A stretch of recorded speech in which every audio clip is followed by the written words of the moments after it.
সকালবেলা ছাদে উঠে এরকম ফুল দেখ কেমন লাগে, দারুণ সুন্দর। এই জন্যই ছাদটা আরও খুললাম, যে সকালবেলা ছাদে উঠে এরকম ফুলের সমাহার দেখব। দারুণ সুন্দর লাগছে সকালবেলা। গোলাপগুলো কি সুন্দর ফুটে আছে।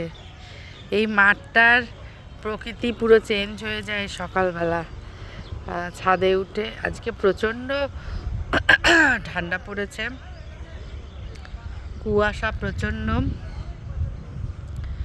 এই কুয়াশার মধ্যে ছাদে এলাম, ছাদে এসে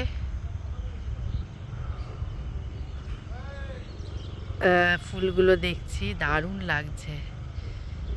চোখটা যেন মনে হচ্ছে সার্থক। এখানে যখন থোকা থোকা চন্দ্রমল্লিকাগুলি দেখছি ফুটে আছে, দারুণ সুন্দর লাগছে। এই থোকা থোকা চন্দ্রমল্লিকা, বিশেষ করে এই গোলাপগুলো তো মন পুরো একদম ভরিয়ে দিয়েছে।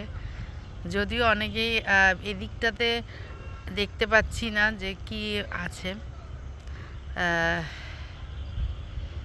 কিন্তু যেগুলো চোখে পড়ছে সেইগুলো এদিকে লাইন দিয়ে ডালিয়া, নানান রঙের ডালিয়া।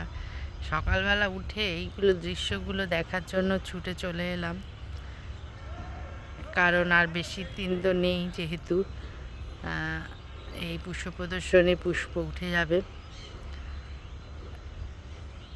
তো তার আগেই তার জন্য চলে এলাম আবার। এই দৃশ্য খুব বেশি দিন দেখা যাবে না, 30 তারিখ অবধি আছে। দারুণ লাগছে দেখতে সকালবেলা। বিশেষ করে এই আমার তো, তোমাদের কোন ফুলটা ভালো লাগছে জানি না, আমার কাছে কিন্তু এই পার্পেল কালার যে চন্দ্রমল্লিকাগুলো হয়েছে হেভি লাগছে দেখতে।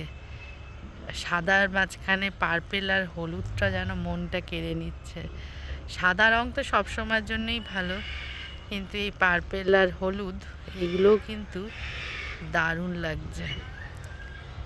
টানা এদিকে মোরগ ফুলগুলো হয়ে আছে। এই গাছগুলো যারা করেছে তারা সত্যি সার্থক। আমার তো ভীষণ ভালো লাগছে। আর সকালবেলা রাত্রেবেলা হলেই পাখির নানান রকম পাখি, নানান রকম আওয়াজ শোনা যায়। এখন তাও শোনা যাচ্ছে না, রাত্রেবেলা হলেই এখানে পাখির আওয়াজ শোনা যায়। এটার মধ্যে পাখি আছে নানান রকম।